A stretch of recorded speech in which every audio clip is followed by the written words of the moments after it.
hermanos, teníamos una tarea pendiente para esta palabra de hoy. Yo ruego, aparte de la oración que ya hizo la hermana Betty, pues yo ruego, tengo el mismo sentir que tenía el apóstol Pablo en su momento cuando oraba para que una determinada iglesia tuviera espíritu de revelación, de sabiduría y de entendimiento. Y creo que es un don del Espíritu, dones del Espíritu que nosotros necesitamos para poder comprender la palabra. Aunque el estudio que que propongo hoy, es un estudio sencillo, tiene ciertos aspectos que necesariamente necesitamos la luz del Espíritu para poderlas entender. De tarea teníamos leer al menos la historia de Jesús y la mujer samaritana, que ese es el principio espiritual que estamos estudiando. Jesús, el agua de vida, ¿se acuerdan ustedes?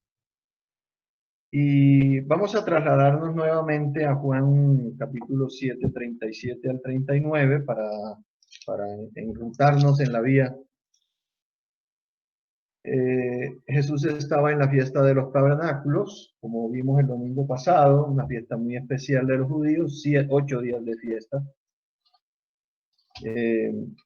Y él esperó un momento, el momento cumbre de la fiesta, y en ese momento él se levantó en el lugar donde todos le pudiesen ver y oír, y proclamó esto. Dice el 37, Juan 7, 37, en el último y gran día de la fiesta, Jesús se puso en pie y alzó la voz, diciendo, como no había micrófonos, pues tocaba casi que gritar un poco, si alguno tiene sed, venga a mí y beba. El que cree en mí, como dice la Escritura, de su interior correrán ríos de agua viva. Esto dijo del Espíritu que habían de recibir los que creyesen en él, pues aún no había venido el Espíritu Santo, porque Jesús no había sido aún glorificado. Esa es la invitación abierta todavía al día de hoy, que es una proclama mundial. Y ahora vamos a a Juan 4. Juan capítulo 4, en donde Jesús tiene un encuentro con la mujer samaritana. Y antes de considerar el mismo principio, pero con esta otra situación, quiero hacerle mención de que el asunto de Jesús con la mujer samaritana tiene al menos tres aspectos. En todo el desarrollo de la historia hay tres aspectos que el Señor tocó o tocaron en la conversación. Una es el tema que nos ocupa, el agua de vida. El otro es el prejuicio racial espiritual que tenían samaritanos contra los judíos y judíos contra samaritanos. Y el otro es el asunto de la adoración, que es un tema que toca al final, que de soslayo lo tocaré, porque creo que merece más bien un estudio un poquito más amplio. El tema del agua de vida es el tema que nos ocupa, es el tema central de la historia, si se quiere. El asunto del prejuicio racial y espiritual, ustedes se preguntarán qué fue lo que pasó, por qué se odiaban tanto, por qué los judíos en este caso, si querían pasar a la provincia de Galilea, en vez de pasar por el camino que Jesús tomó con los discípulos, que era el camino más corto, ellos preferían bajar al Jordán, pasar el Jordán, ir paralelos al Jordán, al occidente, y después volver a pasar por la provincia de Galilea, obviando totalmente la provincia de Samaria que estaba en el medio, y ellos preferían un camino más largo para no tener tratos con los samaritanos. Los samaritanos Ustedes se preguntarán, ¿y qué pasó? ¿Qué fue lo que pasó con los samaritanos? Pues ahí eso está registrado en la escritura, que fue lo que pasó para el año aproximadamente 722 antes de Cristo. El rey asirio Sargón, no me acuerdo si es el 2 o el 4, porque eran varios Sargones. El rey Sargón conquistó a Israel al norte y él sacó los habitantes de Samaria, los sacó y se llevó cautivos. Ahí está el registro en Crónicas. Llevó cautivos 27.290, dejó algunos en la tierra. Generalmente eran los pobres, pero que a la vez tenían que producir para pagarles impuestos al rey invasor. Sargón I. Asedió y Sargón II. A Sargón 1 y Sargón 2, ahí está. Ahí colocó Daniel ya el informe. Les voy a dar la referencia en Crónicas porque es largo. En Segunda de Reyes y Crónicas también está.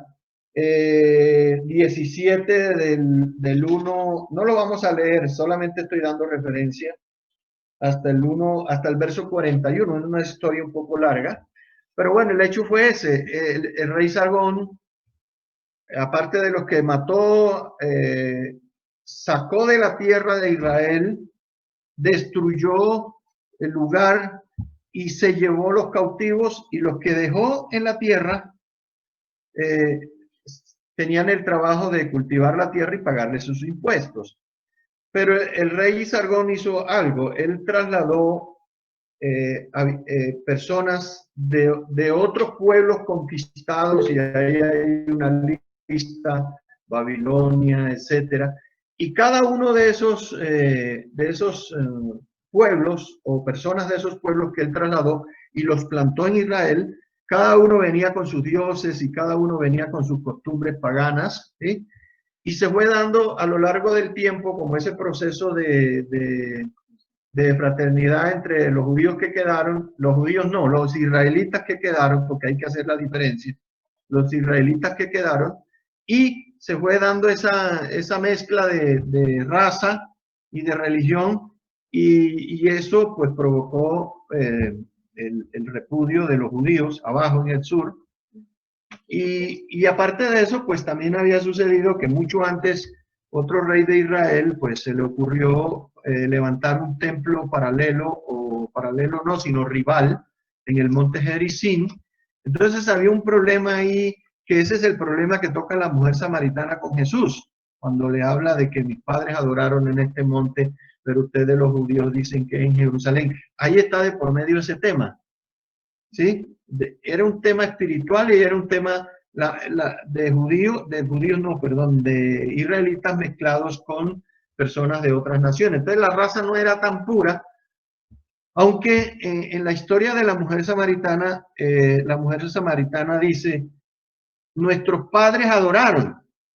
Y ella da a entender, en algún sentido, no solamente que ella tiene sangre hebrea, sino que también entendía mucha escritura. Era una mujer que conocía mucho de las escrituras. Entonces, más o menos ese es el contexto histórico y geográfico y cultural y espiritual, en pocas palabras, de lo que sucedía, y que fue motivo de lo que la mujer samaritana quizás a manera de reclamo le dijo a Jesús: ¿cómo tú, siendo judío, me pides a mí agua siendo mujer samaritana, cuando judíos y samaritanos no se tratan entre sí? Pero ustedes entenderán desde el punto de vista de nuestro Señor Jesucristo que Él no tenía esos sesgos, ni tampoco tenía esa clasificación, ni esos prejuicios, ni raciales, ni culturales. Él sencillamente entendía que tanto judíos como samaritanos tenían la misma necesidad, y en este caso era lo que él estaba ofreciendo, que es nuestro tema, el agua de vida. Él lo entendía claramente. Entonces, cuando se rompe el prejuicio racial, es cuando se desarrolla la historia, y Jesús se ofrece como el agua de vida y establece ese principio universal que todavía hasta el día de hoy está abierto. Ahora, la mujer samaritana, ustedes entenderán, era una mujer que libertina, diríamos. Y ese es un tema que quizás el kit del asunto está ahí. En la experiencia de esta mujer, la forma como la mujer llevaba su vida, si quería acceder a las aguas que el Señor le estaba ofreciendo, pues tenía que arreglar un problemita y quizás hasta allá quiero llegar. Juan 7:37 ya lo leímos y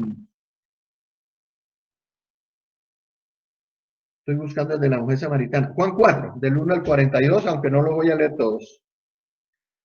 Juan 4, del 1 al 42, que es toda la historia de la mujer samaritana. En el verso 4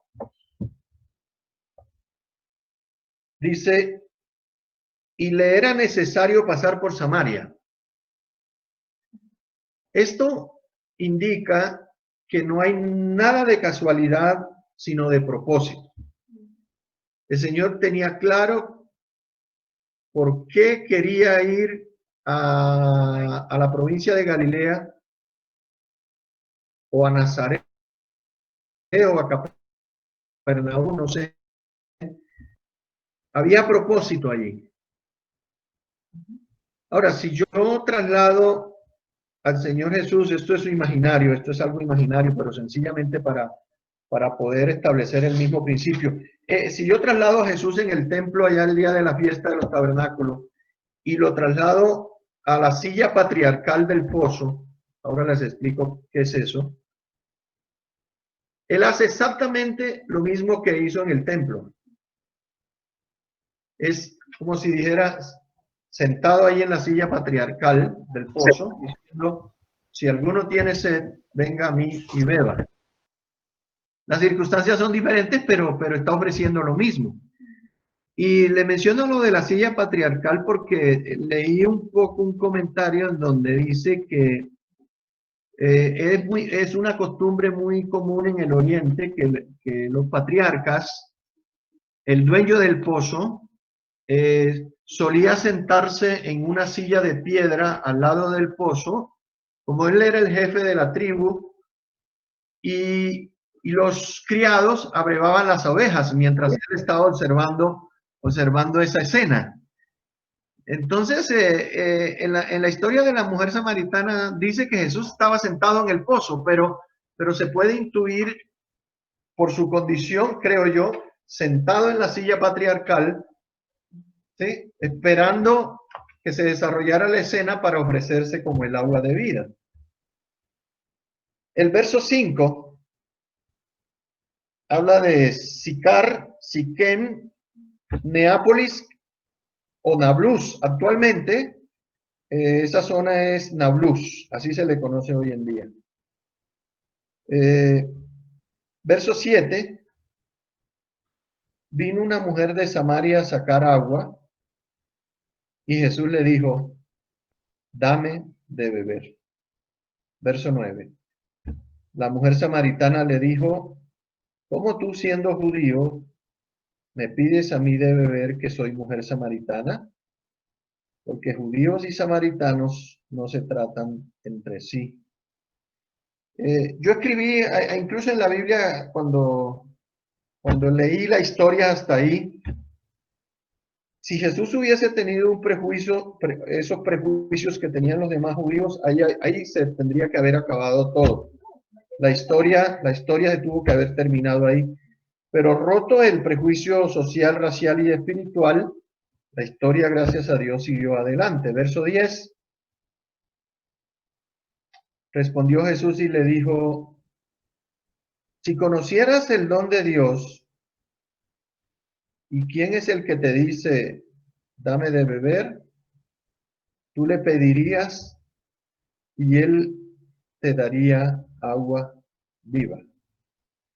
Esto es más o menos así. Mujer samaritana, si supieras con quién estás tratando. Él se le revela después más tarde, pero hasta ese momento, si tú supieras quién es el que te está pidiendo agua del pozo, tú a él le pedirías y él te daría una mejor agua, agua viva. Acá hay un dicho, tú no sabes quién soy yo. ¿Se acuerdan? Acá en Colombia es muy común eso. Tú no sabes quién soy yo. Entonces, la escena es muy particular porque es mediodía. Mediodía, algunos escritores suponen que eran las 12 del día, pleno sol. Un viajero con sus discípulos de camino a Galilea tienen hambre y sed. Un pozo, una silla patriarcal, una mujer que llega con un cántaro a sacar agua. Y mientras los discípulos fueron a comprar para comer, Jesús se queda en el pozo con la mujer, esperando a la mujer samaritana. Y lo que vemos es que hay en el pozo dos personas con sed, Jesús y la mujer samaritana. Pero Jesús, ¿qué necesitaba para saciar su sed? Un poco de agua del pozo. Y la mujer samaritana necesitaba de las dos aguas, agua natural y agua espiritual. O sea, la mujer necesitaba más. Es más, la mujer necesitaba era una fuente. En cambio, Jesús solo necesitaba un poco del agua del pozo. Y Jesús, aprovechando la circunstancia, se ofrece para decir, si alguno tiene sed, venga a mí y beba. Ahora, ¿qué significa beber del pozo de Jacob? De acuerdo al contexto de la historia. Uno observa y analiza sobre todo el estilo de vida de la mujer samaritana, y es precisamente eso, beber del pozo es seguir bebiendo de ese estilo de vida del mundo sin Dios, sin principios, o aún conociendo muchas cosas de Dios, como la mujer samaritana, sabía que venía un Mesías, era de sangre hebrea y todo por el estilo, a lo mejor conocía mucho de la ley, porque pues en medio de todo, del sincretismo espiritual que se vivía en Samaria, algo de Dios se sabía. Y Jesús, aprovechando la situación vivencial de la mujer samaritana, dice, si siguen viviendo así de esa manera, que ese es beber del agua del pozo de Jacob, van a tener sed siempre, no van a ser salvos, no van a tener acceso a la vida.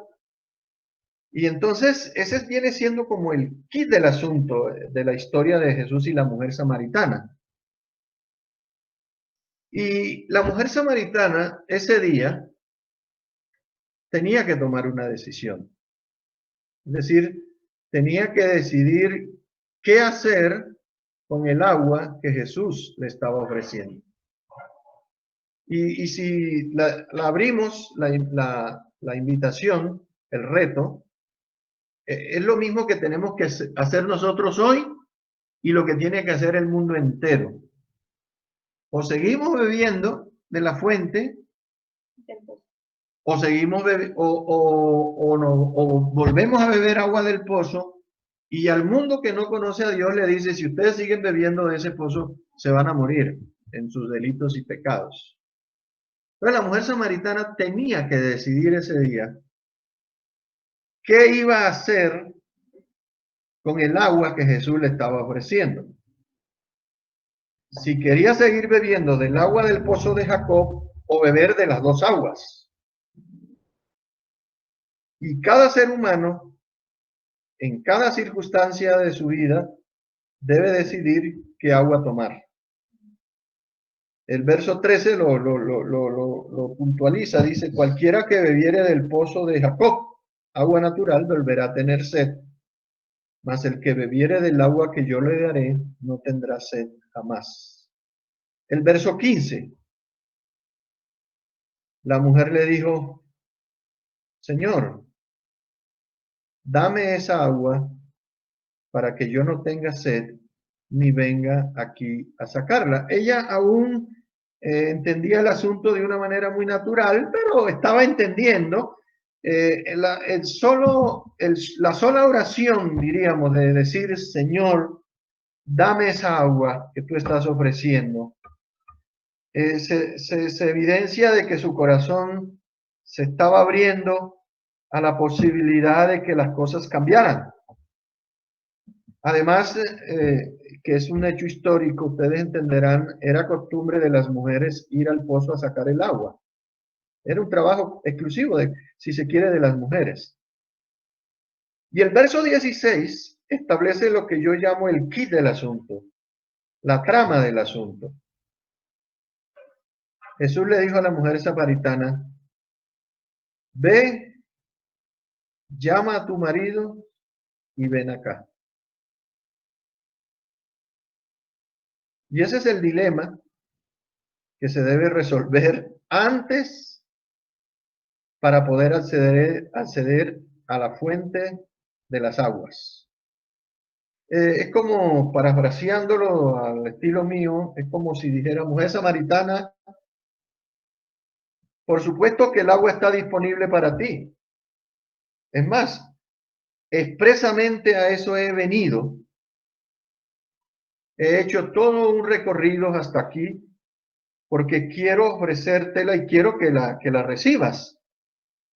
Pero antes de acceder a la fuente, al agua de vida, debe resolver o arreglar un asunto. Dime, mujer samaritana. Yo me tomé el atrevimiento de ponerle nombres a los 6 maridos. Como si el Señor le dijera, mujer samaritana, ¿qué hay de Pedro? ¿Qué hay de Juan? Van 2. ¿Qué hay de Ananías? Van 3. ¿Qué hay de Ruperto? Van 4. ¿Qué hay de Diógenes? Van 5. ¿Y qué hay de Pancracio? Son 6. ¿Sí? ¿Qué hay de cada uno de ellos? Porque Pancracio, que es el último que nombré, eso me lo inventé yo, con el que ahora vives, tampoco es tu marido. Y en el verso 17 hay una respuesta de la mujer samaritana. La mujer samaritana le dijo, no tengo marido. Me parece aparentemente hay una contradicción porque dice, no tengo marido, y Jesús le dice, porque 5 maridos, 6 maridos. Lo que la mujer samaritana le está diciendo, creo, a mi entender, es, no estoy casada con ninguno de ellos. Y ese es un estilo de vida que a nosotros no nos cuesta trabajo entender, sobre todo en estos tiempos.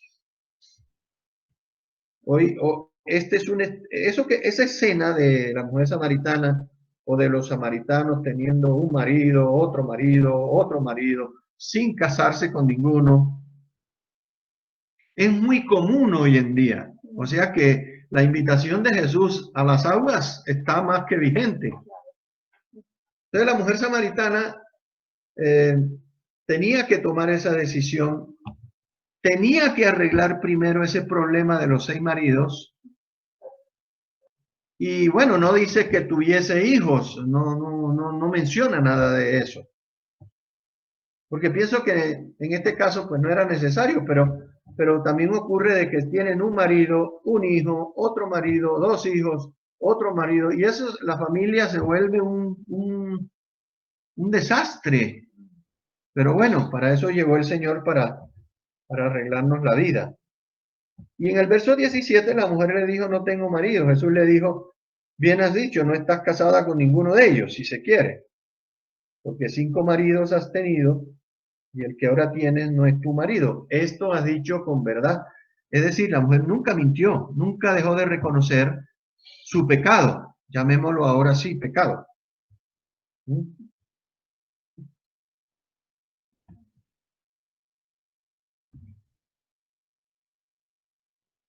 Pero bueno,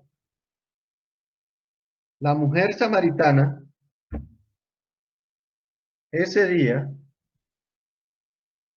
al acceder a las aguas que Jesús le está ofreciendo, porque de hecho, no fue que ahí en el pozo Jesús dijo, mujer samaritana, Si tú quieres acceder al agua, levanta la mano y acepta a Jesús como Salvador personal, que es como se suele decir.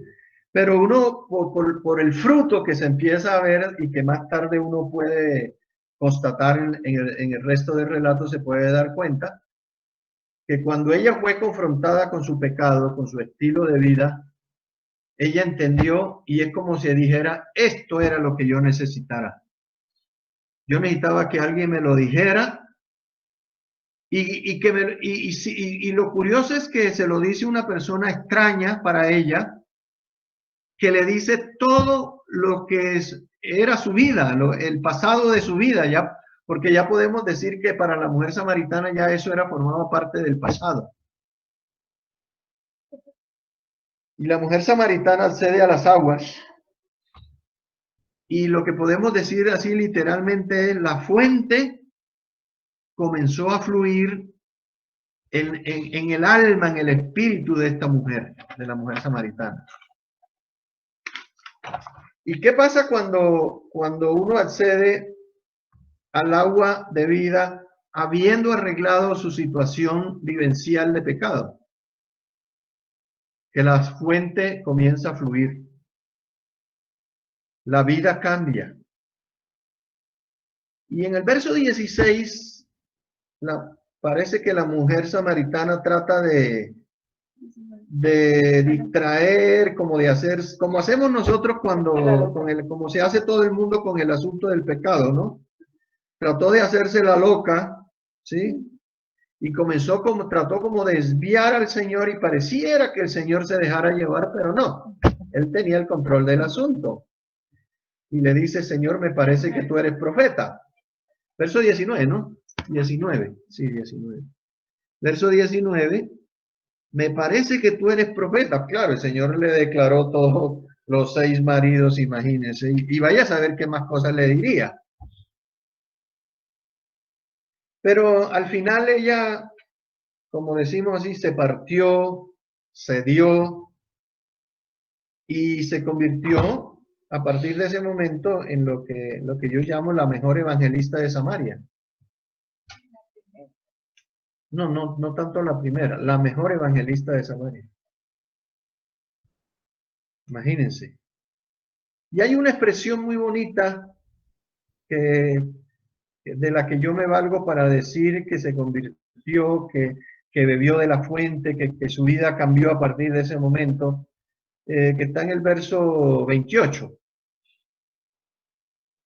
En el verso 28 dice de una forma muy especial, muy bonito, dice, entonces la mujer dejó su cántaro.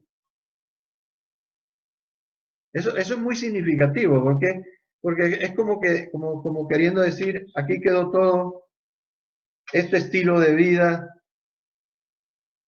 esta vida de pecado, de desorden, dejó su cántaro. ¿Mm? Y por supuesto, pues que no lo sabemos si de pronto, qué hizo esta mujer después de ahí, si se casó a lo mejor con Ruperto, o no se casó, o lo echó de la casa, o se quedó sola. Eso no lo sabemos, pero las aguas ya comenzaron a fluir en su interior. Ya comenzaron a hacer el efecto purificador, sanador, de darle sentido a la vida.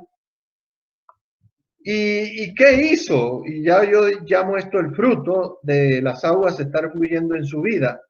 Ella no corrió ni siquiera donde Ruperto, donde el marido, sino que se fue a los hombres de Samaria. Y claro, una mujer experta en hombres sabía tratar bien con ellos. Y fue a los hombres, y en el verso 29,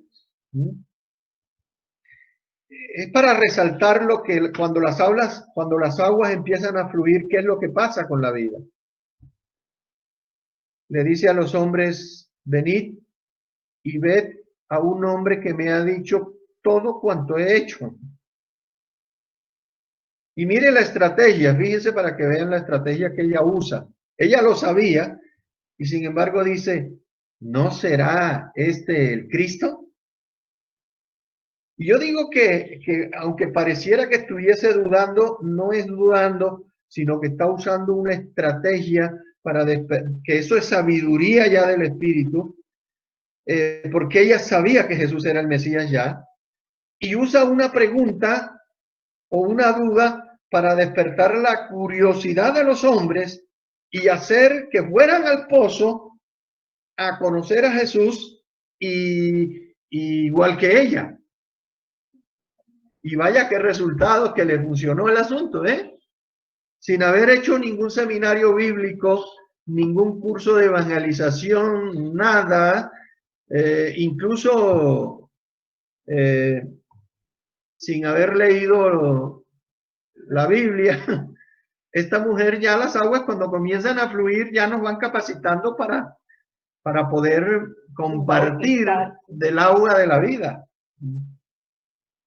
Y en el verso 39 dice, y muchos de los samaritanos de aquella ciudad creyeron en él por la palabra de la mujer que daba testimonio diciendo, me dijo todo lo que he hecho. Y en el verso 40, entonces vinieron los samaritanos a él, imagínense, y le rogaron que se quedase con ellos y se quedó allí 2 días. Parece poco, pero suficiente para el Señor. Ya la obra estaba hecha.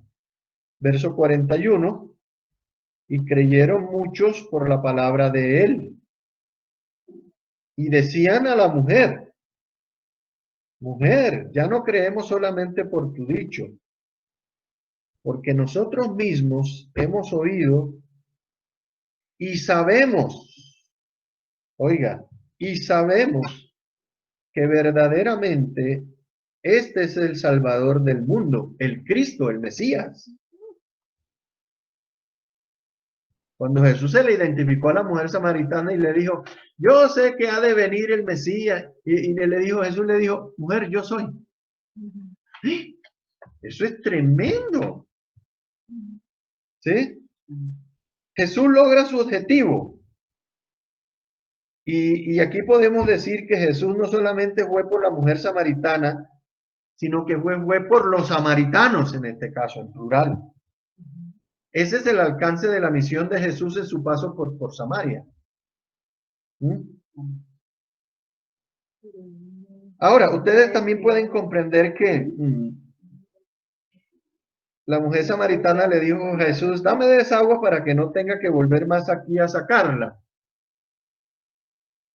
Ahora, no fue que la mujer samaritana no volvió nunca más al pozo, tenía que seguir yendo. Pero ya no iba a lo de siempre. ¿A qué iba la mujer samaritana? Pues a sacar agua del pozo ¿para qué? Bueno, para hacer la sopita, para regar las matas, para lavar la loza, para hacer el tintico, ¿sí? Para bañarse, ¿sí? Ella tenía que seguir bebiendo de esa agua. Pero esto me lo imagino yo me lo imagino por deducción. Puede ser una herejía si les parece, pero me arriesgo. Pero también a recordar, yo diría que ahora la mujer samaritana iba más al pozo que antes, para recordar aquel encuentro maravilloso con su Salvador. ¿Sí? Para incluso llorar, derramar lágrimas de gozo al saber que ese día su vida cambió para siempre. Y es lo que pasa con un cristiano. Eso es lo que yo creo. Cuando Jesús nos cambia la vida, cuando las aguas comienzan a fluir y nos acordamos de ese momento cuando recibimos al Señor, cuando nos bautizamos, cuando fuimos bautizados en el Espíritu Santo y todo eso, ese lindo recuerdo uno lo evoca y le pueden llegar lágrimas al corazón a uno, ese sentimiento de alegría le puede derramar lágrimas. Yo diría que la mujer samaritana se volvió una mujer sentimental a recordar ese día, qué lindo, me acuerdo.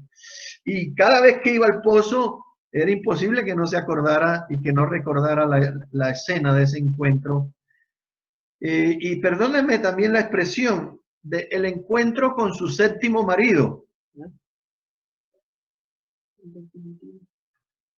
Y dirán, bueno, pero eso está fuera de... Pero en el sentido de que cada cristiano es, la iglesia es la esposa de Cristo. Ella se casó con Cristo ese día. No en el sentido de matrimonio como se le entiende normalmente. Así que termino diciendo que a menos que resolvamos el asunto del pecado, de ese asunto del desorden en nuestras vidas, de ese estilo de vida, de esas costumbres de las tinieblas, y que decidamos definitivamente echarlas al pozo, enterrarlas, el agua no va a estar disponible, incluso para nosotros como cristianos. El agua no va a estar, las aguas no fluyen. Me acuerdo de un hecho cuando David mató a Urías para robarle a la señora. ¿Cómo era que se llamaba la señora? Betsabé. Betsabé. En un salmo, él se dio cuenta que el Espíritu del Señor se había ido de su vida. Y él dice que aún su salud, su cuerpo, se secó. Porque no, claro, ¿por qué estaba seco? Porque no fluían las aguas. Y hasta que él no confesó y reconoció, cuando el profeta Natán le dijo, tú eres ese hombre, y él no empezó a distraer, a hacerse loco, como la mujer samaritana trató a hacernos los locos con el asunto del pecado, hasta que no tratemos con ese asunto, y que el Espíritu Santo todos los días nos va a estar señalando, no vamos, las aguas no van a fluir. Las aguas no van a fluir y la vida no va a fluir. Ese es un principio muy sencillo, pero muy práctico. Sansón, o Sansón como yo le digo, Sansón jugó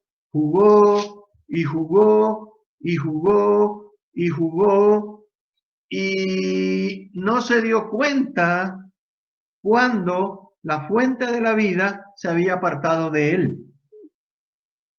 No, pero hagámoslo una vez más porque mire, sigo vivo, no me ha pasado nada, me está yendo bien en todo. Eso no garantiza nada.